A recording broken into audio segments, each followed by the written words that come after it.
Welcome to the OVAReact podcast. In a society that tries to put women in a box. Let's OVAReact. It's your girl, Lash Angela. It's your girl, Angela Wamboy, and today we're joined by a special guest. Kindly introduce yourself. Hi, everybody. My name is Jeevi. Awesome. Jeevi has an amazing story to share, and we're going to learn more about her. But if you're just joining us for the first time, we'd like to welcome you to the OVAReact community. And if you've missed any of our previous episodes, make sure to follow us across all social media platforms at SisterSpeaks254, on Instagram at OVAReact Podcast. And of course, you can check out our video episodes at Capital FM Kenya on YouTube. Yes. And just to inform you today, we're two hosts. Our Mo is not around, but we're equally just gonna overreact together in a fun way. And Jeevi is somebody I met at the What Women Want Summit. I actually met you on the gala day when we were sitting in the room. And I watched her talk on Sunday. She'll talk about herself. I won't go too much into it, but I really like the fact that you're a sports psychologist and you're an Afro dancer. But when I met you at the What Women Want Summit and watching you talk about your journey, I was very intrigued, and that's why I wanted to overreact with you. But something that you guys might not know about Jeevi, all three of us actually have a very similar story. It's about living. So this topic is really about how you go from living abroad in the diaspora and finding yourself back into the African continent. Although it's different for Jeevi because she's actually not Kenyan. But welcome to the show. Thank you. And we're so happy to have you. How are you feeling?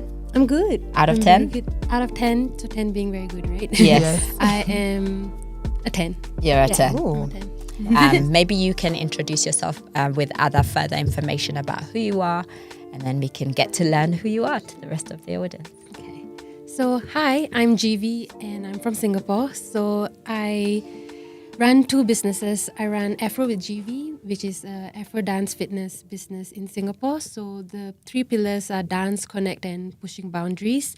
And that basically revolves around having studio classes in Singapore, having events in Singapore where we bring Afro dancers from Africa to Singapore, as well as dance retreats in Kenya where I bring people from Singapore and hopefully in the future Asia and maybe the rest of the world to Kenya to experience the dance culture here. So that's my baby number one. Baby number two is the DARE platform. So that's where I bring in my sports psychology. That's where I work with athletes and, on the mental aspect of performance. But it has also gone through its own transition and evolution, and now I want to focus a bit more on Dare to Rest. So focusing on recovery. I feel like people don't talk about rest enough, and that's upon reflection of my journey as a sports psychologist, my journey working with athletes, my journey as a dance instructor, and and then also reflecting as an entrepreneur. And so that's how Dare to Rest came about. It's still in its baby phase. But so that's my two lives, I guess. I'm trying to combine it. She'll challenge you because she really talked about in the What Women Want Summit, you brought in the aspect of sleep and the importance of rest, which was a different angle. We don't usually hear when you come to fitness conversation. It's always about working out and all this, but also part of working out and recovery. Yeah. I love that, Dare to Rest. That's a very, very good place to start. But I want to know, how did you end up bridging the gap between Singapore and Kenya? Like, how did that come about, and why Kenya? So I get that question a lot. But I think, dance brought me to Africa as a whole. So I actually started my so-called Africa journey in South Africa, and I did this whole tour. So it was like across 10 countries in Southern and Eastern Africa. And then the tour ended in Kenya. And then I stayed a week in Kenya without the tour. And so I was already following a few people on social media, like the Cheza Foundation and just different people on social media. So I knew when I was in Nairobi, I wanted to visit and, go for classes and things like that. So, and then there was a moment during the trip where I was like, I feel like I found home, but I didn't know where, I didn't know how, I didn't know when. And then when I got to Kenya, I was like, I think it's here. At least for now, it feels right. It wasn't, there was no logical reason, right? It was just a feeling that I was like, my soul lit up and I was like, I wanna make it home. And then it's like, okay, now what? How? Like, how am I going to do that? And so, yeah, and then You didn't know anybody. You have no family here. No, I have no family here. But I did have one. I had a dance client who actually she took my class in Singapore, and then she told me that she was going to move to Kenya with her husband. So I noted it. At that time, I had no plans of even coming to Africa. I just, nothing was planned, but I did note. I was like, okay, she's here. Okay, just you never know when a connection is going to bring you to another place. Just listening to Jeevi speak, this is a scenario I've heard many, many times, and I believe, Lesh, you can also somewhat relate. I think I want to talk about our move to Kenya. So for me, Kenya was a very unplanned move. I grew up in the U.S. That's where I spent most of my life. All my immediate family lives there, mom, dad, sisters. And I came for my cousin's wedding. I was a bridesmaid.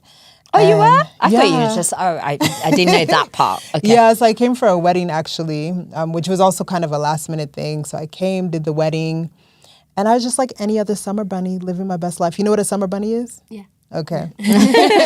So yeah, I was just in Nairobi, living my best life, partying Monday to Monday, meeting new people. Nairobi is such an exciting city. I call it like a mini New York somehow. I see that. And you have people from all across the world here, and everyone's just so friendly and fun. And the weather was amazing that time too. So I remember I had a gig in Las Vegas and I missed my flight. And when you fly to States, it almost takes like 22 hours to go to that area. So if you miss one day, you miss the whole weekend. So I was like, oh, okay, let me just extend my ticket. I kept extending. And, by the time I was like, I don't know, I think like 8 months or something passed. So I was like, okay, time to go back to reality. So it was that awkward time when you're out of school and you don't have anything serious you're doing. So you're just like exploring life. And I did that. And then I started getting into things slowly, a bit in the fashion scene, a bit into emceeing. And then also just radio also found me. So radio became... By the way, did you discover fashion here? Or were you... I think fashion was always a part of my life, especially my mother was a jewelry designer. And then also I did a lot of pageants. So when I started doing pageants, that fashion bit was there. So 2 days before I was meant to fly back to the US, I got a job offer to work in radio. And literally radio became my anchor to kind of settle in Nairobi. And my friends like, Angela, what are you doing in Africa? Are you coming back? Like they talk about Africa like it's a country, but I was like, I'm having a good time. I'm having a good time for now, and I kept telling them, I'm going to come back. And we're approaching a decade and I have not gone back. It's not a decade. It's a decade and plus one. Yeah. Because we are 1 year different. Oh, yeah, literally. So it was 10 years last year, girl. 2024, yeah. I mean, 2014. Yes. Wow. Well, mine is very different because it comes in like two parts. So like my first degree, after I finished like my degree, I wanted to all I knew is I've done the degree, mum and dad. Yes. Now I need to unplug, right? So I was like, anywhere, just for 6 months or something. So then I went to, that one option was Canada, one option was Sweden, because I'd gone to Sweden and I really liked it. And then I figured like I could learn the language quite easily. And then the other option was Kenya. So Sweden was looking unpromising because the person was like my mum's friend. And then I think it was just didn't go anywhere. Then my aunt in Canada and my uncle in Kenya, I was like, one of them, whoever's going to win. But Kenya made sense because I'd studied media. And so I was going to come do similar, well, in a sense, do an intern for a media station, which is what I'd been studying. And so I eventually got it, secured the bag, and then came. I was only coming for 5 months. So just like you guys. Cool, my mom was like, so basically, I'm not coming. I stayed for a couple of more months and stayed. I even went home in that September. And then I was like, no, I think I'm still staying. And then before I know it, it was like 14 months. And the only reason I left was because, and this is for anybody who's listening, listen to your inner intuition. Like I should have just stayed. I always felt like that when I moved hastily. Like if I just pressed on, I would have eventually cracked into whatever I needed. So, but I was young. I was like, y'all ain't paying me. You ain't giving me a job. I'm out. So I went out and then disappeared for like 6 years. And then I got that bug again after not being here for like 2. And started to come. I was like, okay, I can't push this thing away. And so, so then now I bought the bullet now a year after you, so 2015. So I was coming for a wedding, but I was moving, but no one knew I was moving. No one knew here, but my family knew I was moving. And now I'm turning 10. And Just taking that leap of faith and really not knowing what's ahead. Yeah. And I don't know why, being in Nairobi cultivates that energy, Yeah. It's just like you somehow feel comfortable. And I've heard this story from people from all around the world. And it's a really great, I guess you can add to this in terms of how has it been from like a networking point of view, for instance, because I find that the amount of contacts and networks that I have in Kenya, I could never, in England, I could never. Some people that I've met, I could never meet a governor in the version of a governor in UK. Like it would be so hard. Yeah. So what about you? I mean, I think just Nairobi is so vast. Like I think that's the thing that made it so easy to transition and to be here for a longer period of time. And I think why I knew I'll be okay is just because you just never know who you're going to meet, and the ripple effect is very fast. I think that was the main thing. I think it was just, even before coming here, I think people already kind of, once I put it out there that I wanted to move, people were already connecting very me receptive. so fast. And I mean, I think now it's also just easier than ever. But I think suddenly everybody had a friend in Kenya or in Nairobi. And I'm like, where was this 5 years ago? Like, no one even mentioned Kenya before. I mean, so I think that. How have you navigated? Me and you are similar. So Angela has a big family, like big immediate family, and her mum and dad come quite frequently. While for me, my parents don't come as frequently, and my immediate family is also not that big, right? And even my the extended immediate isn't that big. So I tend to, and I'm so comfortable, and I'm not saying this from a negative point, I'm very comfortable being alone. But for you, it's different because you actually, you have I have a family, I'm alone, but I have a family I could go to for holidays, like Easter holidays or whatever. How have you navigated those moments of where you're feeling this is a really lonesome journey? I think like you, I really like my solitude. Okay. So it's fine. But I think sometimes I liked it a bit too much. But I think I must still acknowledge that there were moments that I did feel, I think you do feel lonely, but I think sometimes it's because everything is so unfamiliar. Everything is actually out of your comfort zone. Until being out of your comfort zone becomes the most familiar thing. And then after a while, you're like, okay, wait. I just need to pause. And, because you don't realize actually how much, especially when you come, I mean, Singapore and Kenya are so different, right, in so many ways. So what's been the biggest culture shock? I don't know. I can't even pinpoint one because it's from everything, right? From like...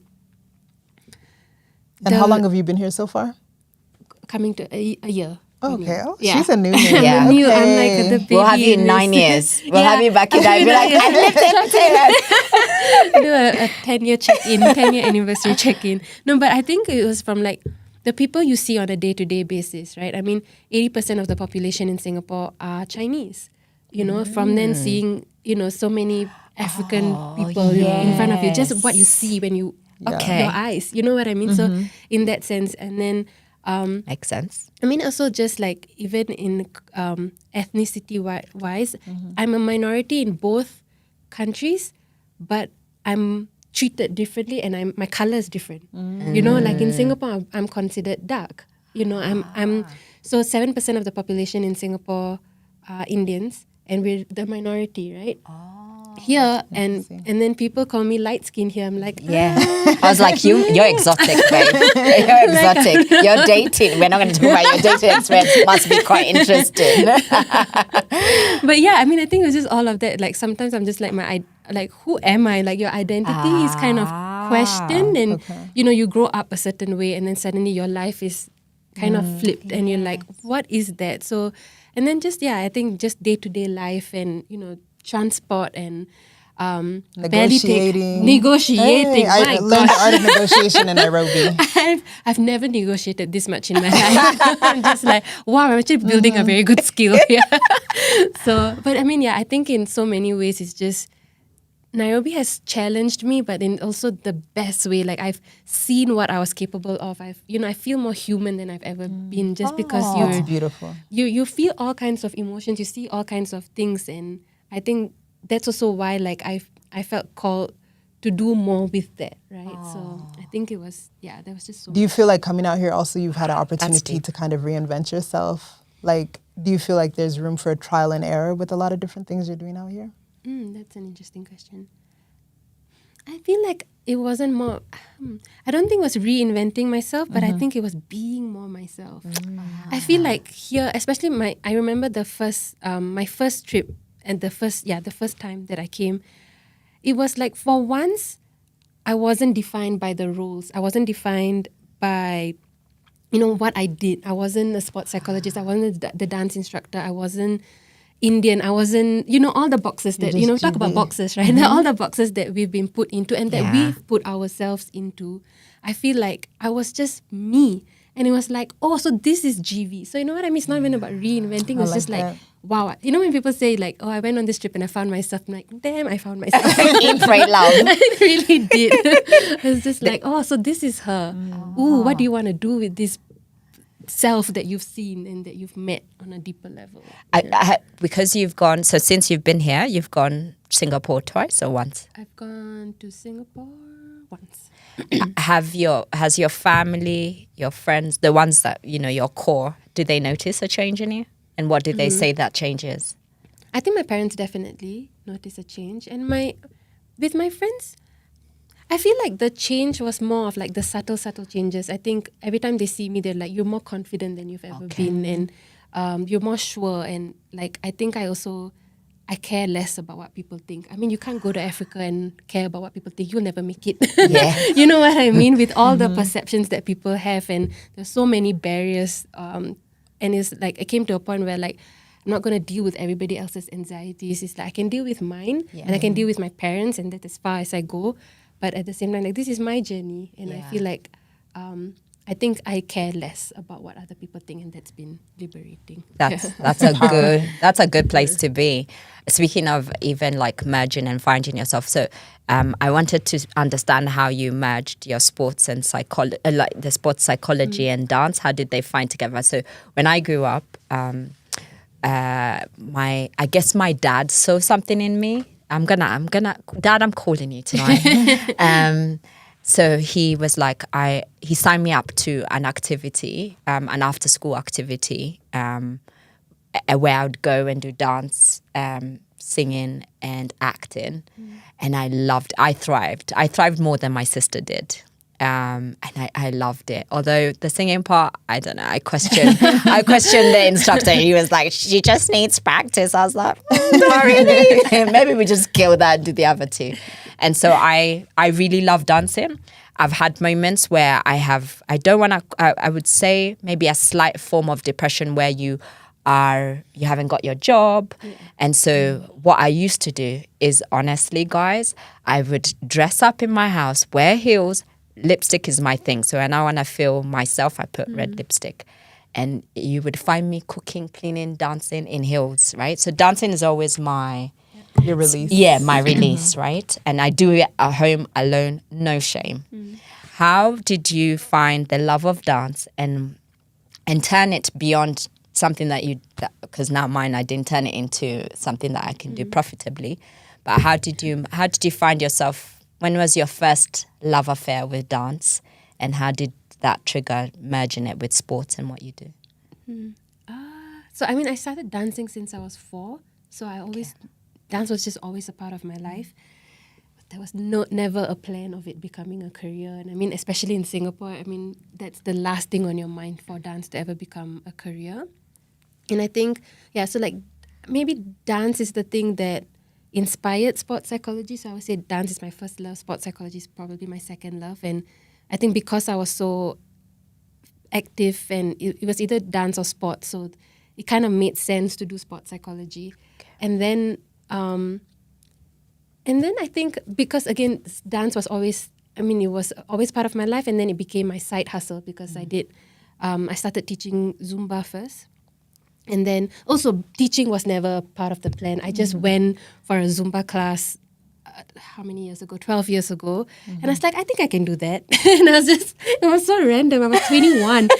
What did I know? I was just like, I think I can do that. And then I went to Google how to be an instructor, and it was a 2-day thing. So I used my 21st birthday money and I did my license. And then I started teaching, and I was like, and so I started teaching in uni while I was doing uni, and I was like, this is earning me money, great. So it brought me joy. It was my constant, it was my outlet. And then I think it just came to a point where I was just curious to see what I could do with dance. I think, I knew I wanted to make sure that I finished what I needed to finish with sports psychology. I wanted to go all in with that, make sure I got accredited, but I always thought I still thought that sports psychology will be it and it will be the career. But then I was kind of like, I've done whatever I needed to do with sports psychology. What if I gave it more time and energy? What would dance look like? And then, at that point of time, then African dance came into the picture. But I was curious. So, I think the funny thing that I always say was like, dance was supposed to be my break from my sports psychology career, and then it ended up becoming a business, and now I live in Kenya. Like, what? Like, that's just really inspiring. didn't expect that, I guess. I love that. How do you find doing business in Kenya versus doing business in Singapore? Like, how has that been? And what are you, because I do know that you're still doing your business in Singapore, so I'm sure because of you, we're going to get Singaporeans watching us. Maybe share like what you do in Singapore as well. But like, what's the difference? What have been the challenges or the good parts? Yeah. I think for me, definitely the pace and the culture, right? Like I said, like Kenya and Singapore are so different in so many ways, but I think it was learning how to lean into one when it worked. And I don't think it was finding 50-50 balance, because I don't think that was it. But it was, Singapore has its fast-paced culture, the systems, the structure. And then Kenya is a bit more flexible and a bit more slower paced. Maybe Nairobi might still seem fast for people who have been here for a while, but compared to Singapore, for me at least, it was different, that was a big difference. And so then I will find myself like the Singaporeans are rushing me, and then I'm rushing the Kenyans, and I'm like, guys, I'm right in the middle. And I think the perfect example of the union, I guess, of both, and how, I think it became a dance, right, in a way of leaning into both, was organizing my retreat, because I am bringing Singaporeans who have all of these questions and concerns and anxieties and are used to a certain way. And then I am, of course, working with Kenyan businesses and to run the retreat. So it's also, not being too pressurizing as well, because that's also not how it works here. So I think it was really finding that balance. Tell us about the retreat, actually. So the retreat was also something that came out of nowhere.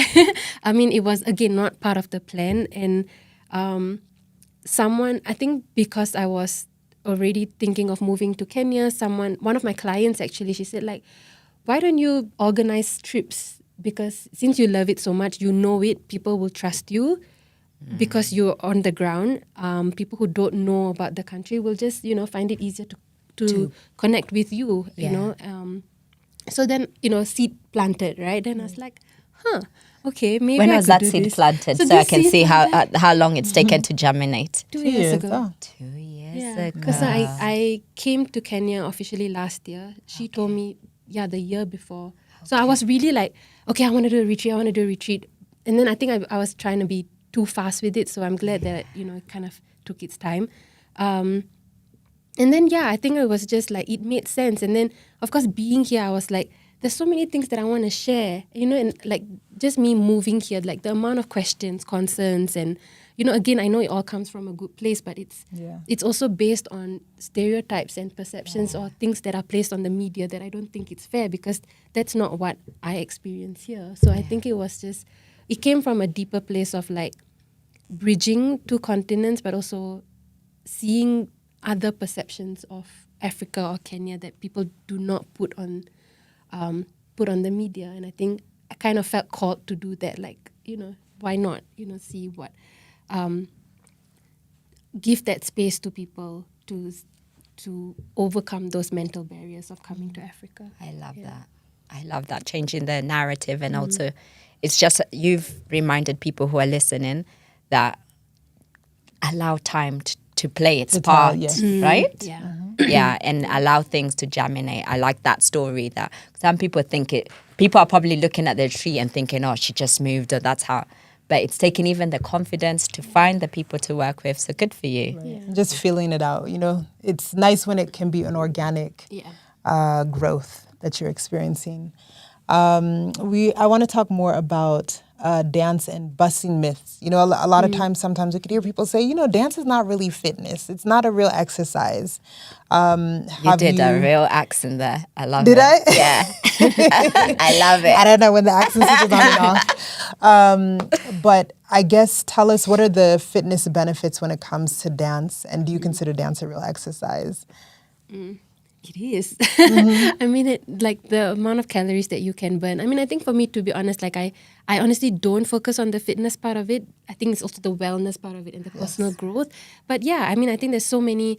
I mean, I guess it depends on your goals as well. What are your fitness goals? And I think definitely dance, and especially African dance, is definitely a cardio workout. You cannot leave without breaking a sweat or a bucket of perspiration. But I feel like it's also beyond the fitness benefits. It's also such a mood booster. It's just so much, it's coordination, it's motor skills, it's connecting with people, community. I think it's so much more than that. So, I mean, maybe if your goal is to build strength, then you might see dance, a dance workout class as, maybe you could see it as a form of recovery, actually, and just getting out of that very strict routine. Yes. So I think it's how you want to see it. And at the end of the day, I can go on and on about the benefits. But yeah. For like most of your clients, do they come like from the gym, or how have you built your community over time?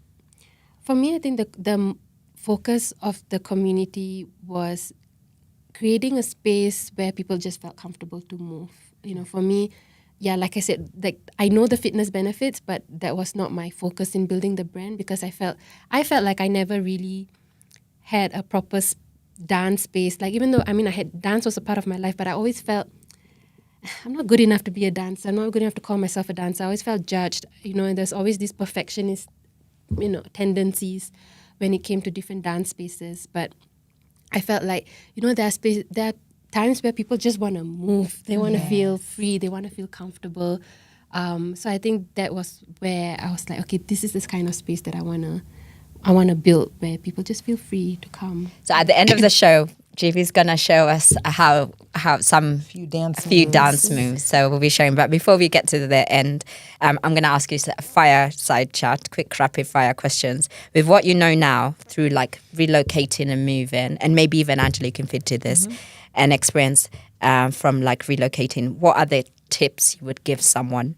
Maybe even if they're specifically wanting to move to Kenya or just a new country. I would say find out as much as you can first, but don't overwhelm yourself with the information, because I think people can get stuck with too much information in the house. And I know I was at one point, I was just like, but what about this and what about that and what about this? And I'm just like, okay, no, there's only so much information that, you're going to have. So I think it's just giving yourself, I think, again, like finding that sweet spot of having enough information but not having too much information, having enough time to prepare but not having too much time, because give yourself like 6 months or a year or maybe 18 months. But after that, then you're just going to procrastinate, because then it's just going to get harder and harder to move, because you're just going to get comfortable with where you're at, and that goal is going to be more and more distant. And the third thing is also finances, right? Again, you're never going to have enough money but have enough money. You know what I mean? And enough can be very different for different people depending on the lifestyle that they want. But I feel like, again, I told myself, I'm never going to feel 100% ready. I'm never going to feel I have enough money in my bank. But I know, okay, at least for 6 months, if I don't have enough money, will I? And do I have enough money to at least last for 6 months? Yeah. I think those were some of the things. And, you're going to feel nervous. You're going to feel anxious. Yeah. But I think Just try. Just is that one step, yeah. Do you have anything to add? I think, you definitely hit the nail on the head. I always say give yourself at least a solid year. I feel like the first 6 months is always the honeymoon phase, so everything is still fun, magical. And then, visiting somewhere and living somewhere are two completely different experiences. I would say go with an open mind. Don't expect things to work the same way as they do wherever your home country is. You must have a bit of patience. And also, specifically, if you're trying to move to Nairobi, I say you have to really embrace the Hakuna Matata mentality. You cannot really stress about things. You got to be like, okay, Hakuna Matata. You have to really let go of controlling everything and just go with the flow. It's really going to test your patience. Truly go with the flow. I think for me, just only have one plan. Don't have plan A, B, C.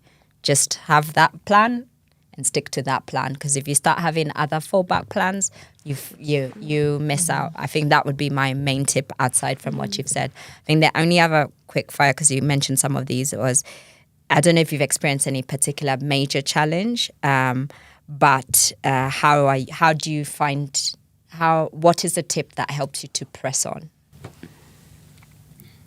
I think I always ask myself why I did this. And also, when I look at myself in the mirror, am I happy with the person staring back? I think at the end of the day, like, I did this not because I was running away from anything, or there's nothing, and I'm just not running away from a bad situation, right? Actually, I had a good life in Singapore. There's nothing that I was, negative about it or lacking. But I felt like there was a call that I needed to fulfill. If not, I'll always keep wondering why, or what if. So I feel like it's going to be tough. I mean, it's getting out of your familiar zone, your comfort zone. It's a whole new culture. Everything is going to be different, but you got to keep asking yourself why you did this. And also be really real, right? If this is not what you want to do anymore, don't let the pride and the ego get in the way of like, but I've already did this, so now I can't come back. What am I going to say to people? And that's also why it's not, it's becoming, I don't care as much about what other people say, but it's just really being truthful to myself. There are challenging days, but it's like, are these challenging days still going to make you want to be here and make you a better person, or is this challenging days trying to tell you something like, okay, Jeevi, something's not right here. Is it time to pivot? Is it time to shift? Or yeah. I love that. Please share how people can connect with you and learn more about the retreat. You can connect with me on Instagram mostly, but you can also find me on LinkedIn. So on Instagram, you can follow me on Afro With Jeevi, AWJ Retreat, and also Jeevi, Jeevii, as well as on LinkedIn, Jeevi Pillai, as well as on TikTok, Afro With Jeevi, and that's about it. Yeah, I'm looking forward to it. I'm looking forward to the dance, guys. Please don't judge. We look, but we don't judge. Share what we got going on. And yes, so also beyond our podcast, we also air on The Fuse every last Wednesday of the month from 10 a.m. to 11 a.m. And you can catch us alongside Anne Moira, who is the host of The Fuse. And it's a whole hour dedicated to everything female artists, female issues, and female triumphs. And everybody like this, we party till morning come. And everybody like this, we party till morning come. Batutuka yo mubyenda, waita walete byokunywa basajja benda. Yes. And so now we're going to invite you to join us in saying we're going to overreact together. Are you ready? Yeah. Okay. Ladies, let's overreact. You're such a beautiful woman.